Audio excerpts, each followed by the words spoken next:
Vamos agora falar de operadores não negativos. Então, dizemos que o operador linear autoadjunto, no espaço fatorial euclidiano com o produto interno, é não negativo. E escrevemos que t é maior ou igual que zero. Se vale para todo o v no espaço, vale que tv produto interno com v é maior ou igual que zero. Se tv produto interno com v for estritamente positivo para todo o v positivo, então o t diz-se de facto positivo e escrevemos t maior que zero. Okay? O outro caso, em que nós permitimos valores nulos, a gente diz que é não negativo e escrevemos t maior ou igual que zero. Temos o seguinte teorema: o operador linear autoadjunto é não negativo se e só se todos os seus autovalores forem não negativos. E t é positivo se e só se todos os autovalores são positivos. Temos um critério simples para determinar se um dado operador autoadjunto é positivo ou não negativo. De fato, observemos que se t for maior ou igual que zero, se t for não negativo, e eu tiver um autovalor, para algum um autovalor e um autovetor lambda e um autovetor v associado para algum v não nulo, então tv vezes v se escreve como lambda v vezes v. E, portanto, eu sei que tv vezes v é maior ou igual que zero, então o lambda v vezes v tem que ser maior ou igual que zero, e como v vezes v é positivo, então este produto maior ou igual que zero implica que o lambda tem que ser maior ou igual que zero. Okay? Então, todo o autovalor, que é necessariamente real, tem que ser maior ou igual que zero se o operador for não negativo. Analogamente, nós veremos que, reciprocamente, de facto, se todos os autovalores são não negativos, associados a uma base ortonormal de autovetores, então para todo o v, nós podemos escrevê-lo como uma combinação linear desses autovetores com autovalor não negativo, para alguma sequência de combinações lineares, e portanto o tv vezes v, ao fazermos a conta numa base ortonormal, obtemos a somatório dos lambda i vezes alfa i ao quadrado. Mas claro, cada alfa i ao quadrado é maior ou igual que zero, os lambda i são maiores ou iguais que zero, então esta soma é maior ou igual que zero. Ou seja, provamos a primeira parte do teorema. Para o caso positivo, o argumento é essencialmente o mesmo, e nós verificamos que o operador é positivo se e só se todos os seus autovalores forem estritamente positivos. Um corolário interessante: se o t for positivo e v satisfaz que t de v se anula, então o v tem que ser o vetor nulo. Se o v se escreve como uma combinação linear numa base ortonormal de autovetores, nós teríamos que o t de v seria esta soma, que seria nula, onde os lambda i's são todos positivos. Portanto, a única opção disto ser zero é que os alfa i's sejam todos nulos e, portanto, o v é exatamente nulo. Certo? Aqui vale a pena mencionar que um operador não negativo e não positivo, como por exemplo este aqui, okay? É uma matriz simétrica e claramente ele é não negativo, mas também não é positivo. Ele satisfaz o seguinte: o E1 é enviado em zero, então o T de E1 é 1, é 0, ok? E o E1 não é 0. Então aqui nós temos realmente que colocar positivo, porque se o operador for não negativo, então existem vetores não nulos, tais que tv de v pode ser 0. Okay?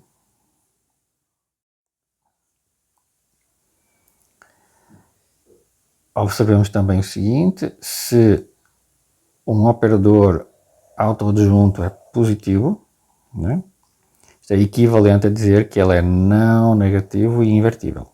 É a mesma coisa, o que é natural, não é? Porque se ele é não negativo e invertível, então o T de V é diferente de zero para todo o V não nulo. Logo, todos os autovalores de T são não nulos. Ok? Ele não poderia ter um autovalor nulo.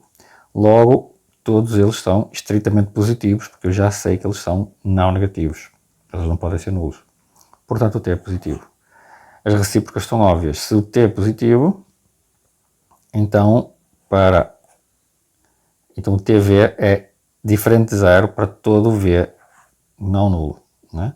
E logo o núcleo só pode ser o vetor nulo. Portanto, o T é invertível. Okay? É relativamente simples este argumento. Então, tudo isto pode ser traduzido em propriedades matriciais correspondentes, okay? Que nós podemos ler e entender facilmente.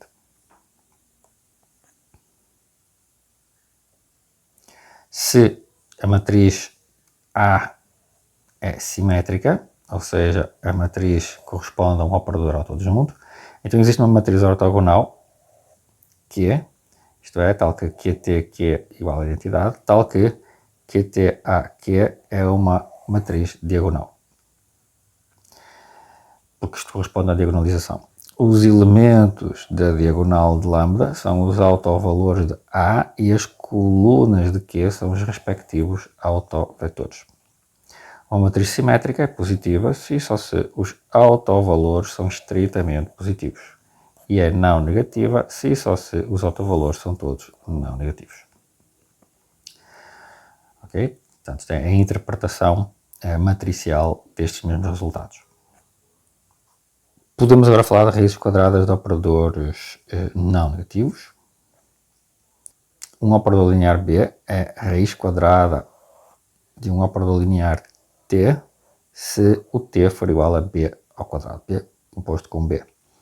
O operador T não negativo tem uma única raiz quadrada não negativa. Okay? E a raiz quadrada é positiva se só se o T é positivo. De fato, como é que a gente faz? Tomemos os autovalores não negativos de T e a respectiva base ortonormal autovetores.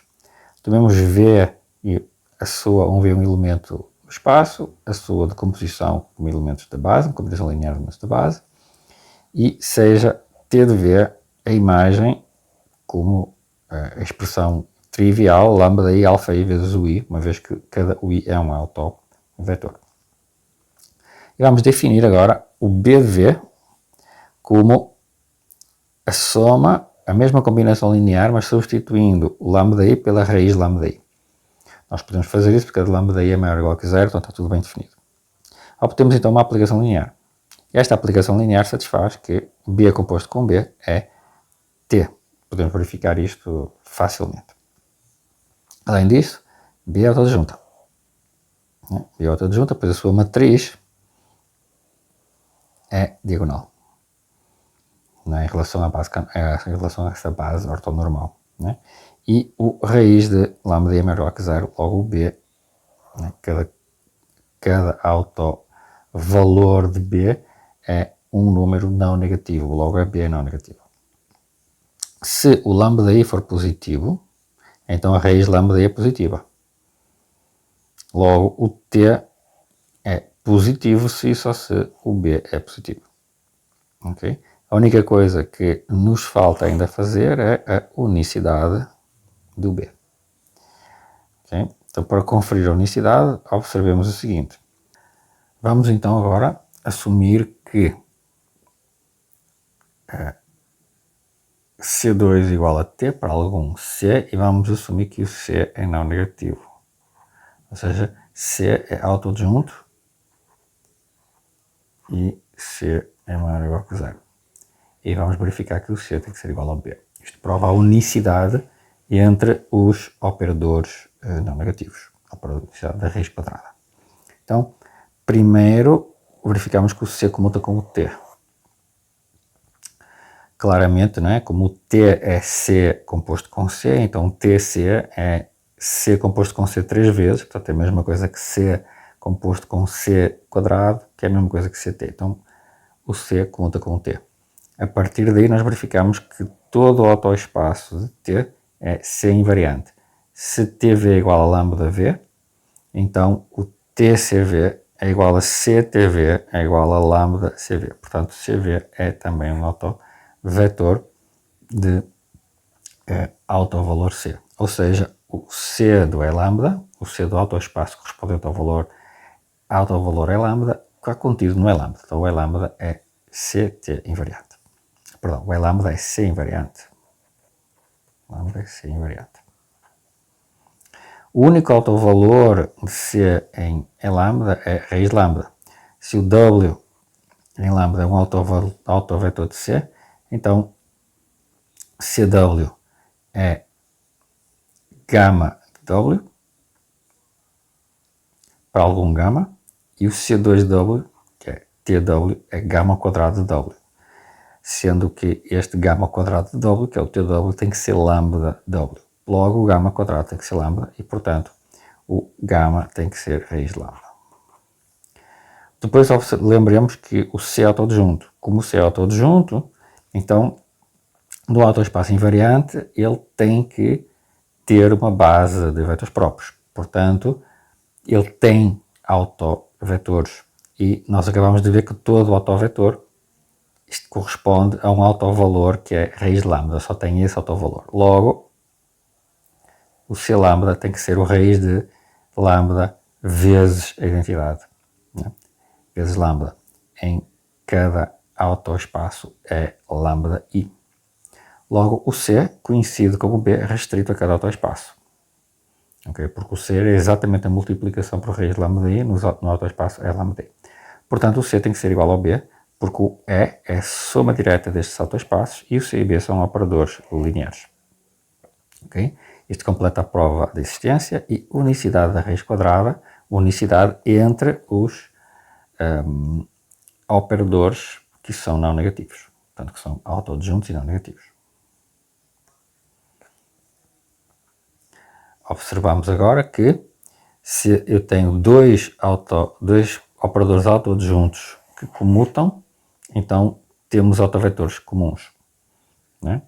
Então, pelo argumento da prova anterior, se lambda é um autovalor de T e se T e S comutam, então para todo o V não nulo que seja um autovetor associado, então eu sei que o TSV, STV é lambda SV, portanto o SV está em E lambda. Se V está em E lambda. Portanto, segue que o S restrito a E lambda, né, é um operador que vive dentro do E lambda, né, é um operador autoadjunto, porque ele já era autoadjunto antes, e portanto tem um certo autovetor U em E lambda.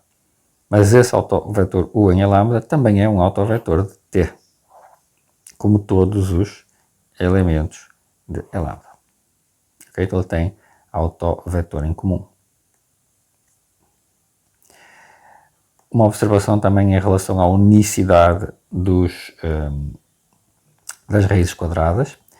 Apenas operadores não negativos admitem raiz quadrada autoadjunta. Okay? Pois o quadrado de um operador autoadjunto é sempre não negativo, já que o T composto com TV aplicado a V é a mesma coisa, já que ele é autoadjunto, que TV vezes TV, portanto é maior ou igual que zero. Okay? Mas observemos que o quadrado de um operador linear geral pode ser negativo. Exemplo, isto aqui é menos entidade, ou seja, o quadrado de uma rotação de ângulo π sobre 2, que é este operador aqui, no sentido anti-horário no plano, é menos entidade. Ok? Temos que o quadrado de um operador linear pode ser, em geral, pode ser não negativo. Pode ser, de fato, negativo. Ok? Certo? Então, nós podemos ter, né, por exemplo, este operador negativo tem uma raiz quadrada, né, que não é um operador autoadjunto. Tá? Então, nós temos que ter cuidado com estas restrições. Um operador positivo pode ter uma raiz quadrada que não é autodisjunta. Tem, por exemplo, este aqui, este operador T, é tal que o seu quadrado é a identidade. Ou seja, tem duas identidades, mas o T não é autodisjunto. Isto aqui, esta matriz, não é simétrica. Ou seja, a unicidade da raiz quadrada só faz sentido, só vale dentro da classe dos operadores autodisjuntos, como eu frisei atrás. Tem aqui um contra-exemplo para isso, para exatamente esta afirmação. Em seguida, nós falaremos do teorema dos valores singulares, que nos vai permitir estudar certos tipos de operadores, vai nos permitir estudar de facto os operadores lineares em geral, e vamos ver que todo operador linear pode ser diagonalizado num certo sentido muito geral.